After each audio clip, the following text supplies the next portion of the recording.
The time is 6 a.m. and this is WKYT This Morning. Good morning to you. Glad to have you along with us. Yes, it's so nice to have you. I'm Michelle Chamberlain. Thanks so much for joining us. Yeah, Bill Bryant. Here we are. It is the 19th of April, Tuesday morning. It's going to be another great day out there. Yes, you know? Beautiful. Mike is calling for 80 degrees. Can you believe it? He put a poll on Twitter and he said, would you prefer 60s, 70s, or 80s? And he said a majority of the people picked 80s. Well, they get their wish. Yes. Let's check in with him ahead of the news. Yeah, that was surprising to me. The poll on Twitter. If you haven't checked out that poll, get on Twitter, Micah Harris WX, and you can check out that poll that most people like the 80s. That was very surprising to me. I was thinking 70s, but you know what? Yeah. It wasn't all that bad yesterday. I know it was a little bit warm, but the humidity is still down. That's key in the forecast for this time of year. Heading off towards summer, obviously that humidity is going to skyrocket. Live sky camera, here's your view outside. It's another day without rain. What does that mean? Allergies, sinuses will be really high once again for today, as that pollen count is very high too. So all the sniffling, all the sneezing, the coughing, it's not stopping anytime soon. We do have rain in the forecast coming up. I'll show you that in your 7-day in just a few minutes. We're at 54 right now in Richmond and Lexington. 40s in a couple locations, but let me tell you, once you step out the door, it's a pretty nice feel. It really is. We get in towards your afternoon. Very warm conditions again. We're at 82 degrees in your forecast later on this afternoon. And the only reason why we're a couple degrees cooler, if you will, is because of the cloud cover, and that's it. It's not because of cooler air sliding on in. But it's going to be a really, really nice looking day. Guys, we're going to talk about when can we expect the 70s back in the forecast, because you know the 80s are well above average, and also that rain. I'll have that coming up in about 10 minutes. Okay, we'll see you then. We thank you very much, and let's get to the news. A busy day. It is. Police say it was a brutal beating. This morning, 5 people are facing charges in what Richmond police are calling an assault and kidnapping. Police say the victim was beaten when she denied giving police information about a recent shooting. WKYT's Mike Byer is live in Richmond, where one of the accused is telling us her side of the story from jail. Mike? Good morning, Bill. Police tell us the 5 people involved in the case assaulted the woman because they believe she gave information to police about a recent shooting, naming those 5 as suspects in that case. Police tell us the victim in the case was lured to an apartment on Hampton Way in Richmond. When she got there, police say she was questioned and assaulted by the suspects. The victim eventually escaped, but police say the group followed her and got in her car. Police say they drove her to another apartment and held her at gunpoint. Once the group left, the woman was able to get to a hospital. We're told she had multiple injuries, including an eye that was swollen shut and bruises all over her body. Now, we spoke with one of the suspects last night from jail. Candace Brandon says she's friends with the victim. She says she did get into an altercation with the victim, but that she did not cause her extensive injuries. She also says the victim is making the story up about what happened. Justice has not been served, because I feel like my word doesn't mean nothing compared to what one person is saying. I could really go to prison and lose my freedom and be away from the people I love the most.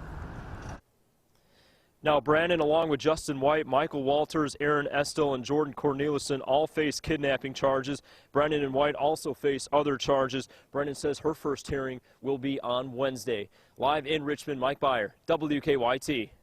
Mike, thank you. New on WKYT this morning, weeks after a robbery on the UK campus, Lexington police have made an arrest. Police say a student was robbed at gunpoint last month inside a parking garage on Huglet Drive. He says the suspects hit him with an assault rifle and stole his car keys and a Gucci belt. He told police that he was meeting a friend to try to buy weed when he was robbed.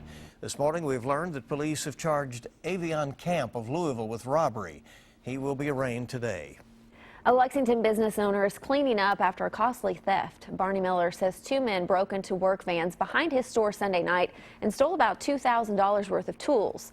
Surveillance video shows a man breaking the windows as another man pulls into the parking lot and they load up some tools. Deputies in Morgan County are also trying to track down a theft suspect. The sheriff tells us a man broke into a storage building over the weekend where Frederick and May construction crews store their tools at night. They think the man caught on surveillance video stole about $7,000 worth of equipment.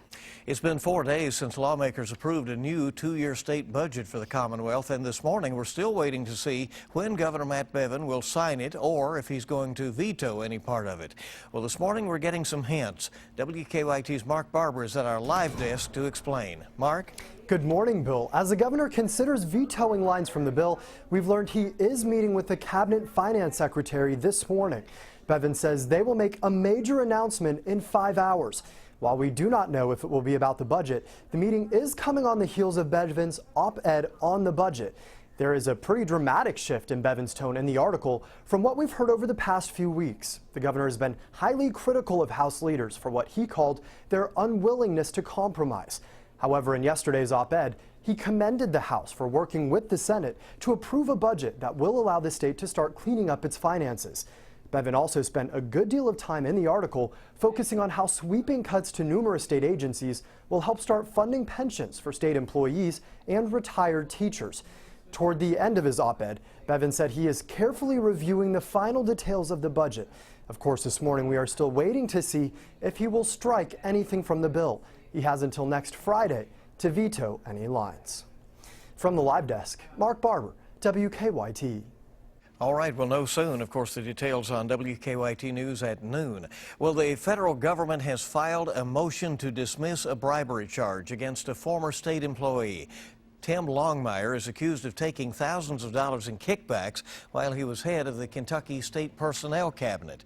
The government says they plan to file an alternate charge. No word yet on what that charge will be. Several Kentuckians joined the more than 30,000 competitors in this year's Boston Marathon. Verinka Insmeyer is a Lexington police officer and a coach with the national team Hoyt. She spent the past few months helping people across the country prepare mentally and physically for the marathon. She said seeing her teammates cross the finish line is always emotional. Oh, it's awesome. That's what we're sitting here doing, congratulating everybody. Lexington, another person from Lexington, Josh Anadzam, also raced in the marathon. He raised nearly $3,000 for a domestic violence shelter here in central Kentucky. Now, your zone-by-zone forecast with meteorologist Micah Harris. Yesterday was a scorcher. For this time of year, it's all about perspective. It's all relative, right?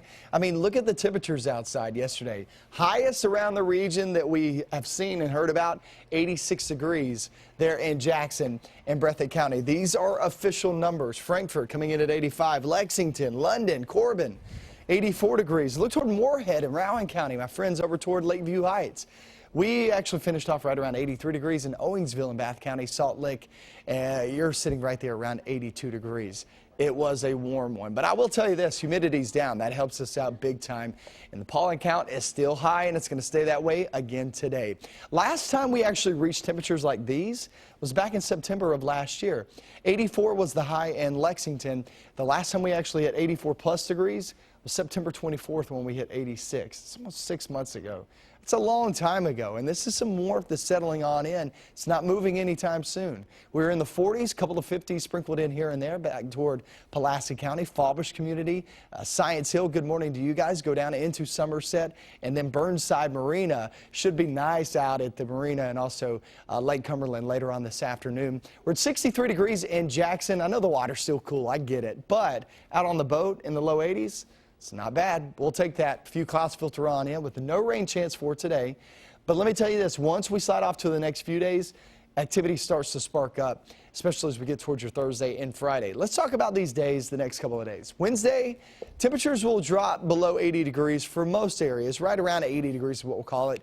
That's because of the cloud cover, only a small rain chance for tomorrow. If you have any plans, stick to them. Guaranteed this will not wash you out. If you get a shower over you, it only lasts 5 minutes, then moves on out of here. Then we're talking about heading off towards your Thursday, and Thursday will be in the mid-70s. And then the rain chances really increase on Thursday. I would say Thursday and Friday, Bill, will be your best chances of rain in the forecast as we continue to head off toward those days. But Friday afternoon and Friday evening will actually move on out with that rain. So those look pretty good. It's just that Thursday daytime hours and early on Friday. But other than that, it clears on out for the weekend. The weekend looks really good. It does look good. And Yeah, you make a point that water, slowly warm up there at the lake. It'll slowly warm up, yeah. Put your feet in the water right There you now, go. I guess, right? Time this morning is coming up on 6:10. Each morning we bring you weather and traffic together. And here's Officer Don with a look at what's happening on the roads. Don? Good morning. Of course, they're working on the Todd's Road widening project again this morning and running radar there near Forest Hill on Todd's Road, so be extra careful in that area. Versailles Road looks good. Police are set up running radar near the airport, just to make you aware of that. Let's get a look outside right now and take a look at overall traffic flow this morning from Nicholasville. Looking good. Drive times 13 minutes from Nicholasville, 15 from Georgetown, and Winchester from Lexington. It's going to take about 22 minutes. Now back to you in the studio. All right, Don, thank you so much, and good to have you with us on WKYT this morning. Tuesday off and rolling. We're going to make it a great day with that wonderful forecast we just heard. The New York primaries are here with bragging rights and big delegate numbers on the line. And the latest from Texas, where several deaths are being blamed on severe weather out there. Kentucky mornings start here. You're watching WKYT This Morning. I love that video of the horses. It's so beautiful. Yeah, this time of day especially. Our time this morning is 6:14. Polls for New York's primary open this morning with momentum and huge delegates up for grabs. Brian Webb shows us how the candidates fanned out across the Empire State trying to pick up last-minute votes. Brooklyn-born Bernie Sanders pounded the pavement and ramped up the pressure, hoping to pull off an upset win in New York. This is a movement getting the establishment very, very nervous.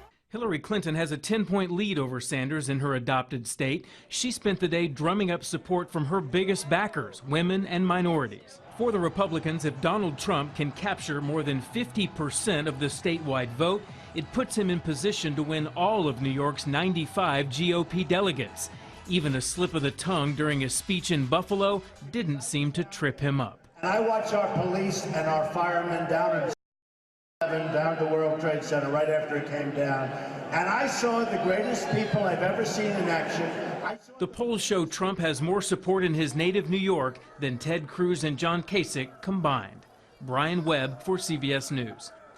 And Trump has repeatedly talked about the 9/11 attacks as he campaigned across New York State. He visited the 9/11 memorial for the first time earlier this month. Senate Majority Leader Mitch McConnell says he is increasingly optimistic, those are his words, that the Republican National Convention in July will go to a second ballot. The comment in a television interview here in his home state of Kentucky seems to suggest that McConnell does not want Donald Trump to emerge as the nominee, despite his public stance of neutrality. In Houston, at least 5 fatalities appear to be weather-related. More than a foot of rain has fallen by last night in parts of the city, submerging neighborhoods and several major highways. Schools have been closed and power has been knocked out to thousands of residents. And it's not over. More rain is expected over the next 2 to 3 days. Rescuers in Ecuador are racing against time to find survivors of a powerful 7.8 magnitude quake that struck over the weekend. The death toll has risen above 400 as rescue workers continue to search for dozens of people who are still missing. In the port city of Manta, a group of about 50 rescuers working with dogs and hydraulic jacks freed 8 people trapped for more than 32 hours in the rubble of a shopping center. In Japan, evacuees remain on the streets as aftershocks continue to rock the southern part of the country that was hit by 2 powerful earthquakes. About 100,000 people spent the night outside or in their cars in chilly temperatures as another large aftershock hit this morning. Food and water shortages are plaguing the recovery effort. At least 44 people were killed in the quakes. Another 1,100 were injured. And actress Doris Roberts, best known for her role in Everybody Loves Raymond, has died. She won 4 Emmys for her role as the intrusive mom, Marie Barone, on the hit sitcom. Roberts' career spanned, though, more than 60 years in television, as well as movies and on stage. Her son says Roberts died of natural causes Sunday night, says she recently been very active. She was 90 years old. Sad news, she's a funny lady. Your time now is 6:18. Target is raising the minimum wage for its workers to $10 an hour, according to the Washington Post. The pay increase reflects an improving labor market and more competition among retailers for lower wage hourly workers that gained steam in 2015. That's when Walmart announced its plan to boost wages to $9 an hour, followed by an increase to $10 an hour in 2016. Today, CVS is expected to launch new curbside pickup service. Moms everywhere rejoice. The company says customers will be able to order items with a mobile app and have them delivered right to their vehicle. CVS Express won't cost any extra either. The retailer also says orders will be ready within roughly an hour. Now, the service will be available immediately at stores in California, North Carolina, and Georgia, and at most other U.S. locations by the end of the year. Customers must still pick up prescription drugs inside the store or at the drive-thru. YouTube will start live streaming 360-degree video. 360 gives users a full view of big moments of things like sporting events and music festivals. YouTube has already tested 360 views like Steph Curry's warm-ups, but never have they done it live. Users can put the new live view to use this weekend when YouTube live streams some Coachella Music Festival performances in 360. That should be pretty neat. All right, you can definitely get a good look around what's going on there. All right, 6:19 on WKYT this morning. We're really just getting started. A lot more news to tell you about today. The event was rain or shine, so no one expected it to be a washout. More on the troubles for the Tennessee Titan fans.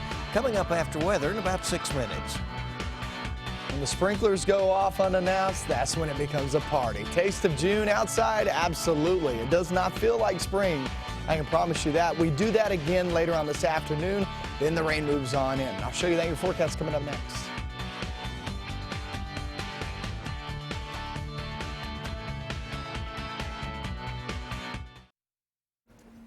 Good morning. Welcome back into WKYT this morning at 6:23. Yeah, we're all kind of We're getting adjusted. Got to get our caffeine, right? Got to do it this morning. Get going here on your Tuesday.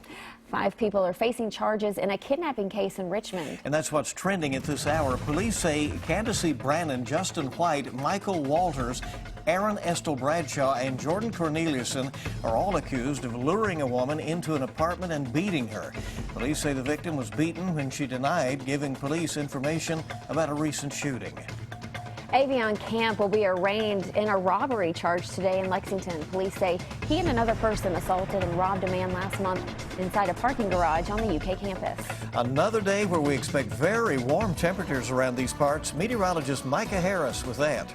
Yeah, and there's a system back toward our west, and this system has not traveled that far in the past 24 hours. You got to remember how it was just there in eastern portions of Nebraska and also Kansas, Oklahoma yesterday when I showed you that. Look where it is now, central sections just trying to get toward the Mississippi Valley area. It really hasn't traveled that far. So it's a slow moving system, but what it's going to do, throw some cloud cover off over our region today and still bringing in that warm air. The warm air is out ahead of systems.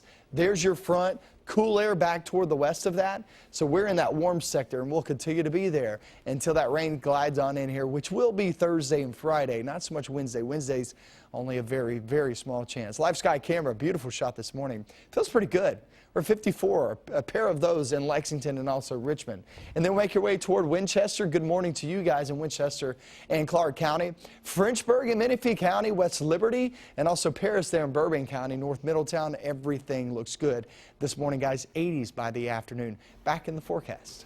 Okay, here we go. Another nice warm day. The 80s. Time this morning is 6:25, and it turns out the Warriors didn't even need Stephen Curry to beat the Rockets. Well, at least for one night, right? Klay Thompson and the Golden State Warriors supporting cast picked up the slack for their absent NBA MVP to hold off the Houston Rockets 115-106 last night. The Warriors have a 2-0 lead in the playoff series. Thompson scored 34 points and dished out 5 assists for the defending champions playing without Steph Curry because of an injured right ankle. Now Curry has until Thursday's Game 3 in Houston to get healthy, and I know a lot of fans out there are crossing their fingers. Yeah, right. We'll see how it goes for him. The Tennessee Titans hosted a movie night at the Nissan Stadium for its season ticket holders and their families over the weekend, but the event got rained out by the stadium sprinkler system. Yes, it was quite the thank you. Apparently, the sprinklers went haywire, leaving some fans soaked. The fans had gathered to watch Minions on the Jumbotron. The Titans offered an apology for the mishap and promised to work out all the kinks before its next event. I believe a lot of people show up in ponchos the next time, right? Right. I mean, if it had been in the middle of summer and 90-something, it might have worked out a little better, you know, but it was probably pretty chilly. Thank you, everyone. Thank you for buying season tickets. There you go. Hey, it's good to have you along on WKYT this morning. We have a lot more news on the way. Yeah, including an update from Louisville where police are investigating the death of a child found in a car outside an elementary school. Tonight's Mega Millions jackpot is $89 million. Wednesday night's Powerball jackpot is $227 million. Stay with us. All of our top stories coming up on WKYT.